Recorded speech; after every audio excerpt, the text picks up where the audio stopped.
Over the past year, I've been asked these questions quite a bit. Which Yamaha Tracer should you choose? Is the Tracer 7 a good bike? Is the Tracer 9 friendly to new riders? Can you skip Tracer 7 and go straight to the Tracer 9? Is the Tracer 9 too big or too powerful? Today we'll talk about the main differences between the Tracer 7 and Tracer 9 from the user's perspective. I won't dive deep into technical specs because those don't always affect how the bike feels for average rider. Also, while the Tracer 9 lineup has been updated for 2025, the core purpose of these two platforms remains the same, in my opinion. It is important to know what Yamaha designed these bikes for. They are classified as sport tourers, but many journalists also call them crossovers. In Europe, they are often compared to Versys 650, NC750, Taiga 660, V-Strom 650, also F900XR, Taiga 900, V-Strom 800, NT 1100 and Versys 1100. Tracer 7 comes in two variants. It is a standard version and GT version, which includes touring accessories like taller screen, comfort seat and luggage. Tracer 9 bike shares the same engine, same suspension and electronics. Tracer 9 has a wider range of options. While all models share the core engine and electronics, premium versions like GT and GT Plus also offer advanced features. I've done a detailed comparison of these models. Check the link in the description for more details. The Tracer 7 and Tracer 9 are built on different platforms and in my opinion target different use cases. Tracer 7 built on MT-07 chassis with CP2 engine. This setup shines at lower speeds with great traction and torque on paved roads. It is light, nimble and perfect for city traffic, coastal roads and mountain passes. I've been riding thousands of kilometers on this bike around Montenegro coastline and mountain roads, and I would say that yes, it is fun and easy to handle, but on highways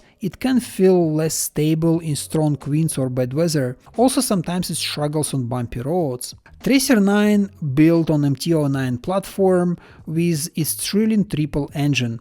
This bike is all about performance and comfort on long trips. I recently rode one on Balkan Tour along the Adriatic Highway and it was flawless. Stable at high speeds, powerful and comfortable on any surface. It is great for two-up riding with plenty of room for a passenger and the luggage, which makes it ideal for multi-day tours.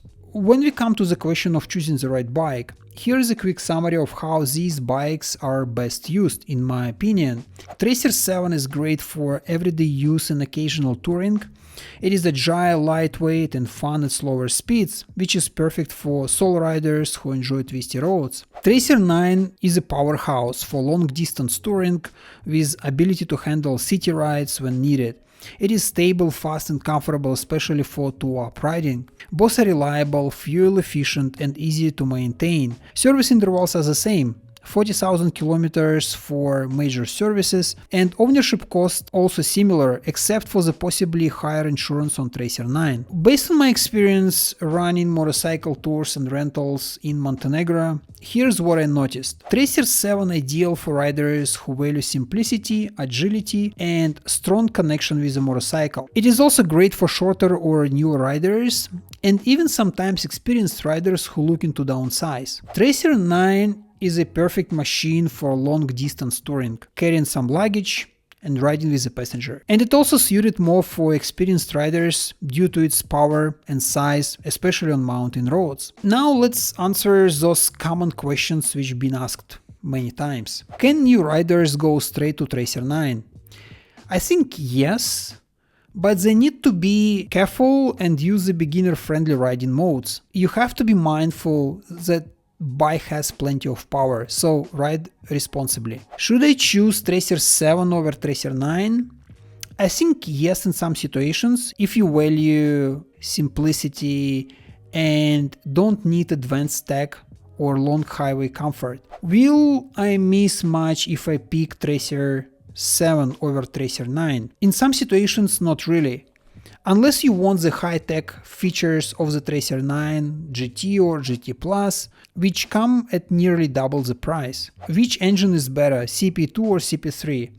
They both are really friendly and I would say state-of-the-art engines. CP2 better for city traffic, country roads and lower speeds. CP3 shines in performance, right? So especially on highways or spirited rides. Can these bikes handle off-road? They can handle light off-road and gravel roads, but I'd recommend sticking to paved roads unless you really need to go off-road. What if I don't like either bike? If you prefer comfort over sportiness, consider the bikes I mentioned earlier, like Honda NC750 versus 1100, Suzuki V-Strom.